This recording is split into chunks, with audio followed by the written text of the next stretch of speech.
Hi అండి. Hello. Welcome back to Navya Ganesh vlogs. Karthika Pournami అయితే మేమైతే చాలా బాగా సెలబ్రేట్ చేసుకున్నామండి. మేమైతే మా అత్తమ్మ వాళ్ళ ఇంటికి వెళ్ళాము. మామయ్య వాళ్ళ పండగకి పిలిస్తే వెళ్ళామన్నమాట. అక్కడ రాజేశ్వరపురంలో జరిగిన జాతర గురించి మీకైతే పూర్తిగా చెప్పేస్తాను, వినండి. ఫస్ట్ అయితే మేము బిల్వ పత్రం ఉంటుంది కండి, శివుడికి ఇష్టమైన ఆకు, ఆ చెట్టు దగ్గర అయితే ఈ పూజ చేశాము.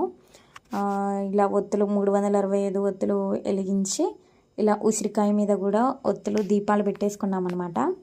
తెలుసు కదండి, కార్తీక పౌర్ణమి అంటేనే దీపాల పండగ. దీపావళి పండగకి దీపాలు ఎలా వెలిగిస్తామో అంతకన్నా ఎక్కువ రేంజ్లో ఉంటుంది ఈ పండగ. కార్తీక పౌర్ణమి శివుడికి చాలా ప్రీతికరమైన ఈ పౌర్ణమిలో మనం ఇలా 365 ఒత్తులు వెలిగించుకుంటాము. ఒక్కొక్క ఫ్యామిలీ ఒక్కొక్కలా జరుపుకుంటారండి. మేమైతే మా ఊర్లో ఎలా సెలబ్రేట్ చేసామో చూపించేస్తాను, చూడండి. ఇలా మేము గుడికి వెళ్ళి 365 ఒత్తులతో ఇలా పూజ చేసుకొని ఇలా వెలిగించేసామన్నమాట. పక్కనే మా ఆడబిడ్డ వాళ్ళు, మా అత్తమ్మ మామయ్య వాళ్ళు అందరూ వెలిగించేశారు. ఇలా వెలిగించిన తర్వాత ఇక్కడైతే ఈ ఊర్లో ఒక స్పెషల్ జాతర ఉంటుందండి. ఇక్కడైతే జాతర ఉంటుంది కంపల్సరీ. మీరైతే ఇప్పుడు ఈ జాతర గురించి నేను చెప్తాను, వినండి. ఫస్ట్ అయితే స్విచ్ల తోరణం అని అంటారంట. ఫస్ట్ టైం వింటున్నా నేను కూడా, ఎప్పుడు చూడలేదు, first time, for the first time. దీన్ని స్విచ్ల తోరణం అంటారు. అటొక్కర్ర ఇటొక్కర్ర కట్టేస్తే దానికి మన గడ్డి వాము ఉంటుంది కదండి, గడ్డి, అందులో లోపల క్రాకర్స్ పెట్టేస్తారనమాట. లోపల వాములు పెట్టేసి ఆ గడ్డిని అయితే ఇలా చుట్టేస్తారు. ఇలా చుట్టేసి అటు ఇటు కట్టేస్తారనమాట. కట్టేసిన తర్వాత ఇటు ఫస్ట్ దీనికి ఆపోజిట్లో ఫ్రంట్లో మనకి దేవుడు పల్లకి ఉంటుందండి.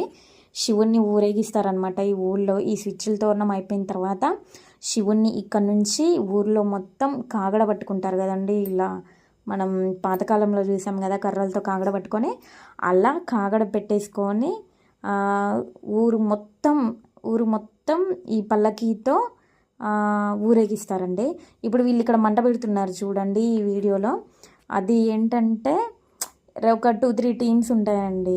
2-3 టీమ్స్లో ఇలా ఎవరైతే మొత్తం కాల్ చేస్తారో వాళ్ళదనమాట. ఇప్పుడు వీళ్ళు ఆర్పేస్తారు చూడండి. ఇదైతే ఒక గేమ్ లాగానే ఉంది. చాలా బాగా జరిగిందండి. దగ్గరుండి చూస్తూ ఫుల్ ఎంజాయ్ చేశాను. మీకు కూడా చూపిద్దామని చెప్పేసి నేను కూడా వీడియో తీశాను. ఒక్కసారి చూడండి. మళ్ళీ ఇంకొక టీం వాళ్ళు వెలిగిస్తున్నారు. ఇది కూడా వెలిగించిన తర్వాత ఆపోజిట్ టీం వాళ్ళు వచ్చేసి దాన్ని ఆర్పేశారండి. ఇప్పుడు ఇంత మంట, ఇది మొత్తం కాలిపోతుందండి. స్విచ్ల తోరణం అంటే ఇది మొత్తం కాలి లోపల చిన్న చిన్న క్రాకర్స్ ఏవైతే పెట్టేస్తారో అవి మొత్తం అది కాలిపోయిన తర్వాత కింద పడిపోతుంది కదా, అప్పుడు దాని మీద నుంచి దాటితే మంచిది అని చెప్పేసి ఈ ఊర్లో ఉన్న ఒక ఆచారం అన్నమాట. ఫస్ట్ టైం చూస్తున్నాను నేను కూడా, మీరు కూడా చూసేయండి స్కిప్ చేయకుండా ప్లీజ్, ఓకేనా. ఇగో ఇలా చూడండి, ఒక్క ఆపోజిట్ టీం వాళ్ళు ఎలా వెలిగిస్తున్నారు, ఆర్పిస్తున్నారు. ఇంకో టీం వాళ్ళు అయితే వెలిగించేశారు చూడండి. అందరూ కలిసి వెలిగించేసి ఇక ఇలా పెద్ద మంటనైతే పెట్టేసుకున్నారు. ఇది అండి మొత్తం పొగ చుట్టూ డాబాల నుంచి అందరూ చూస్తున్నారు చూడండి. ఇది మనకి స్వామివారి పల్లకి ఆపోజిట్లో ఉంటుంది. ఈ మంట ఇలా కాలి కింద పడిపోతుందండి. కర్రల మీద నుంచి స్విచ్ల తోరణం అనేది కింద పడిపోతుంది చూసారా. అలా పడిపోగానే ఇక దాని మీద నుంచి దాటుకుంటూ వెళ్ళిపోతారనమాట. నేను వీడియోలో చూపిస్తాను, మీరు చూడండి క్లారిటీగా. దాని మీద నుంచి అయితే దాటేసుకుంటూ వెళ్ళిపోతారు. ఇన్ కేస్ దాటే సమయంలో మనకి గినక కాళ్ళు ఏమన్నా కాలినాయి అనుకోండి, మనం ఏదో ముందు వెనకటి రోజుల్లోనో సంథింగ్ ఎప్పుడో మనం పాపాలు చేసి ఉంటే అలా కాళ్ళు కాలుతాయంట. ఇక్కడ ఈ ఊర్లో ఉన్న ఆచారం ఇది, భలే ఉందండి అసలు. చూడండి ఫస్ట్ నెక్స్ట్ అయితే అందరు ఎలా దాడతారో. ఇప్పుడు స్విచ్ల తోరణం అనేది కింద పడిపోయింది అంటే ఆ క్రాకర్స్ అనేవి పేలి నార్మల్గా కింద పడిపోయింది. చూసారా ఎలా దాటేస్తున్నారో అందరూ. ఇలా దాటిపోతారనమాట. ఈ దాటే సమయంలో ఇన్ కేస్ ఒకవేళ కాళ్ళు కాలితే మాత్రం ఏమన్నా పాపాలు చేసినట్టని ఈ ఊరి వాళ్ళ ఆచారం, నమ్ముతారు కూడా వీళ్ళందరూ. సేమ్ అలానే నేను వీడియో తీసి వీళ్ళందరూ దాటేసిన తర్వాత ఈ క్రౌడ్ అంతా తగ్గిన తర్వాత నెక్స్ట్ దేవుడు పల్లకి వెళ్తుందండి. పల్లకిని కూడా దాటిస్తారనమాట. పల్లకి దాటించిన తర్వాత నేనైతే వీడియో తీయలేకపోయాను అక్కడ నేను దాటేది. ఈ పల్లకి అయిపోయిన తర్వాత పల్లకి వెళ్ళిపోయిన తర్వాత మేము కూడా దాటేసామండి. పల్లకి వెళ్తుంది చూసారా, ఇందులో శివుడు ఉన్నాడండి, శివుడు పార్వతి దేవుడు ఊరేగింపు జరుగుతుంది. చాలా బాగా జరుగుతుందండి ఇక్కడ జాతర. ఎడ్ల పందాలు ఇవన్నీ జరుగుతాయండి. ఎడ్ల పందాలు, కబడ్డీ, సింగింగ్, డాన్సింగ్.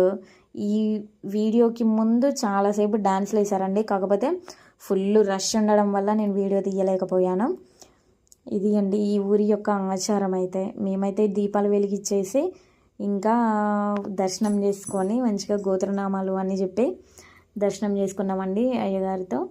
చేసుకున్న తర్వాత ఇలా మళ్ళీ నెక్స్ట్ మీకు లాస్ట్లో చూపించాను కదా, ఇది పెద్ద పొలంలో అండి, పెద్ద పొలంలో ఇది ఇక్కడ సింగింగ్ కాంపిటీషన్ ఉంది. ఇక్కడ సింగింగ్ అండ్ డాన్సింగ్ ఊర్లో వాళ్ళందరూ వస్తారండి. మీకు గినక ఈ వీడియో నచ్చినట్టయితే please like, share and subscribe, comments కూడా చేయండి. ఓకేనా ఫ్రెండ్స్, బాయ్ ఫ్రెండ్స్.